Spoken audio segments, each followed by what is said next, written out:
An Army investigator sat alone in a government office in 1974, reading a sworn statement from a former soldier who described watching unarmed men killed for sport. He read every page. He set the file down on the desk, and then his superior officer walked into the room, picked up the folder, and told him the investigation was over. No charges, no findings, no public record. The folder, more than 800 pages of sworn testimony, crime scene reconstructions, and witness depositions compiled over 3 years, was classified and placed in storage. It would not surface again for nearly 3 decades.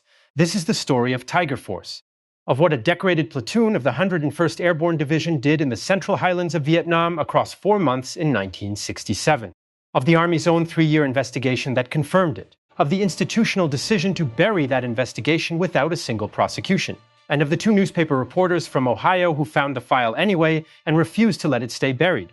To understand how Tiger Force was built, you have to understand the operational problem the Army was trying to solve by 1966. The Central Highlands and the coastal provinces of Quang Ngai and Quang Tin were not being held by the North Vietnamese Army in the conventional sense. There were no fixed front lines, no massed formations that American firepower could locate and destroy in a decisive engagement.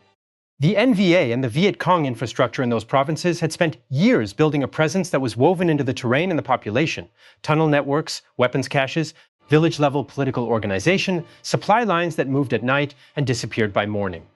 Conventional battalion sweeps went in, made contact, took casualties, and came out having cleared nothing that stayed cleared. The 1st Battalion, 327th Infantry Regiment, 101st Airborne Division, was one of the premier light infantry units in the American order of battle. But by 1966, even the 327th's commanders understood that Standard Rifle Company tactics were not winning the pacification campaign in their area of operations. Tiger Force was the answer they came up with. The unit was a long-range reconnaissance platoon, roughly 45 men, operating in small teams of 6 to 12, authorized to push deep into enemy-controlled territory without the logistical tail or command oversight that slowed larger formations. The model was borrowed from Special Forces doctrine: small, fast, lethal, and largely unsupervised. The platoon was given wide rules of engagement and minimal radio check-ins. The idea was to out-guerrilla the guerrilla, to move through the same jungle corridors the enemy used, gather intelligence, and kill before the enemy knew they were there. For the first part of its existence, from late 1965 into 1966, Tiger Force functioned more or less as designed. It was effective, it was aggressive. It earned commendations, then the culture inside the platoon changed, and the Army either did not notice or chose not to.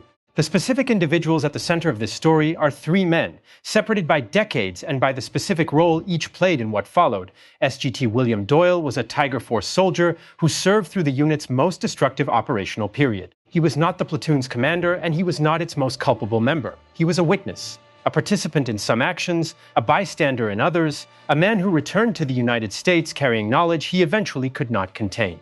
Doyle would become one of the CID investigation's key witnesses in the early 1970s. He gave sworn testimony, he named names, he described specific incidents in specific locations with the kind of operational detail that only someone who had been present could provide. He died in the year 2000, before the story he helped document ever reached the public. Michael Sala was an investigative reporter at the Toledo Blade, a daily newspaper in Toledo, Ohio, that was not, by any conventional measure, the kind of publication that breaks 30-year-old classified military investigations. Sala was tenacious in a specific way. Not flashy, not confrontational, but methodical. He filed requests, he refiled denials. He drove to addresses in rural Ohio and knocked on doors. His reporting partner, Mitch Weiss, shared the same disposition. Together they spent 2 years reconstructing an event the United States Army had specifically decided no one should know about. The third figure is not a single man, but an institution. The chain of command above Tiger Force in 1967 and the Army's investigative bureaucracy in the early 1970s. Both made decisions that are documented. Those decisions are the engine of this story. Here's what happened in the Song Vi Valley in the summer and fall of 1967. Tiger Force's operational area during that period was Quang Ngai Province, one of the most heavily contested regions in South Vietnam, a place where entire villages had been designated as hostile or forcibly evacuated, and where the lines between combatant and civilian had, by design and by attrition, been made almost impossible to draw. The platoon moved through this landscape for 4 months from approximately July through November 1967 in a campaign designated as part of Operation Wheeler. What the CID investigation would later confirm, across more than 100 sworn depositions, is that Tiger Force during this period killed people who were not combatants. Elderly farmers working fields, detainees in custody, a prisoner thrown from a helicopter, an infant. The unit's members took ears as trophies. a necklace of ears. Body count was the metric that mattered to the Army's reporting system at the time, and Tiger Force, operating with minimal oversight in an area of operations that regularly produced few confirmed enemy kills, had found a way to produce numbers. The specific acts are documented by name in the CED file and in the Toledo Blade's eventual reporting. This script will not recount each one in detail. What matters for this story is the pattern and the paper trail, because there was a paper trail. That is the part that the Army spent 30 years hoping no one would look at too closely, after action reports were filed. Officers at company and battalion level received information about what Tiger Force was doing. At least one officer reportedly raised concerns through internal channels. The concerns did not travel upward. What traveled upward instead were the kill counts, which looked like performance, on paper. In the fall of 1967, Tiger Force was one of the most effective small units in the 101st Airborne's area of operations. The investigation that would eventually threaten to unravel all of that did not begin until 1971. It started with a pattern of statements. Former Tiger Force soldiers had rotated home, separated from the military, and returned to civilian life in the United States. Some of them were not sleeping. Some of them had talked quietly and then less quietly to people who eventually talked to investigators. By 1971, the Army's Criminal Investigation Division had enough to open a formal inquiry. What happened next is one of the more remarkable bureaucratic documents in the history of the Vietnam War. The CIDs assigned investigators who were, by the accounts later made available, competent and thorough. They located and interviewed more than 100 people. They traveled to Vietnam to attempt to identify victims.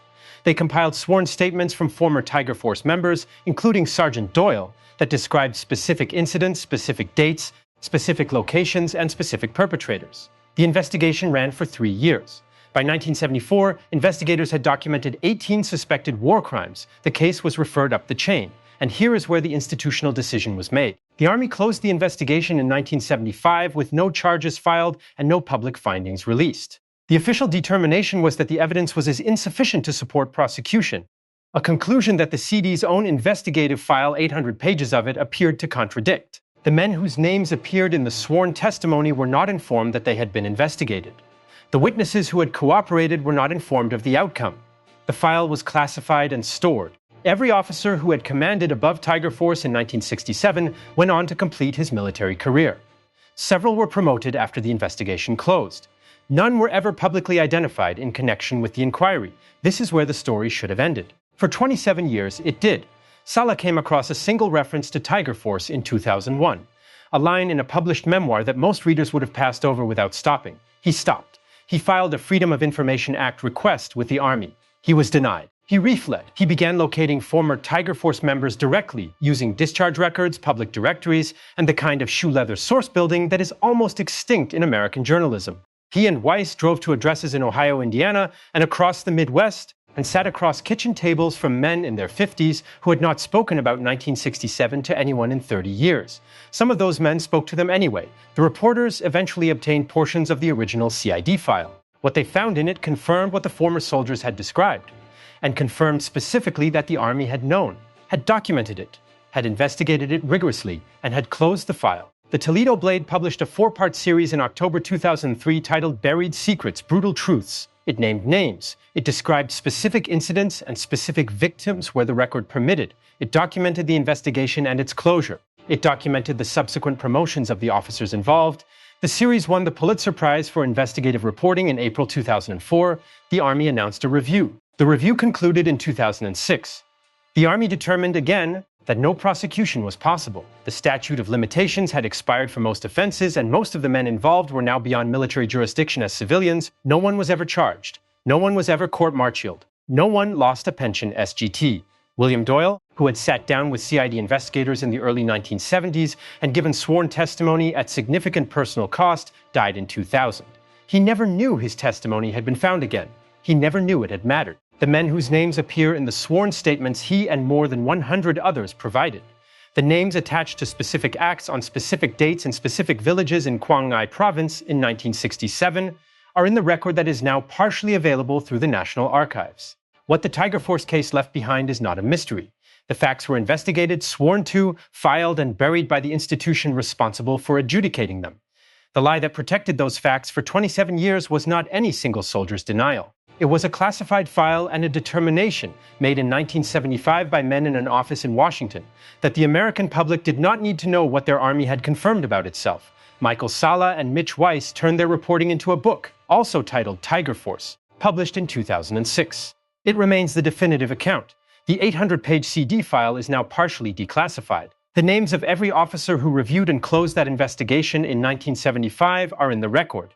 They are still there. If you found this story important, hit subscribe so you don't miss the next one. Drop a like if you learned something new, and leave a comment telling me which overlooked scandal or cover-up from the Vietnam War you think deserves its own video. This video is based on real historical events and real individuals. Some dialogue, interior detail, and narrative sequence have been artistically reconstructed for storytelling purposes. Primary sources include the Toledo Blades October 2003 investigative series by Michael Salla and Mitch Weiss, their 2006 book Tiger Force, and publicly available portions of the U.S. Army Criminal Investigation Division file on the 1st Battalion, 327th Infantry Regiment. Where specific procedural details of the 1974 to 1975 investigation closure could not be independently confirmed, this script has treated them as reconstructed rather than verified record.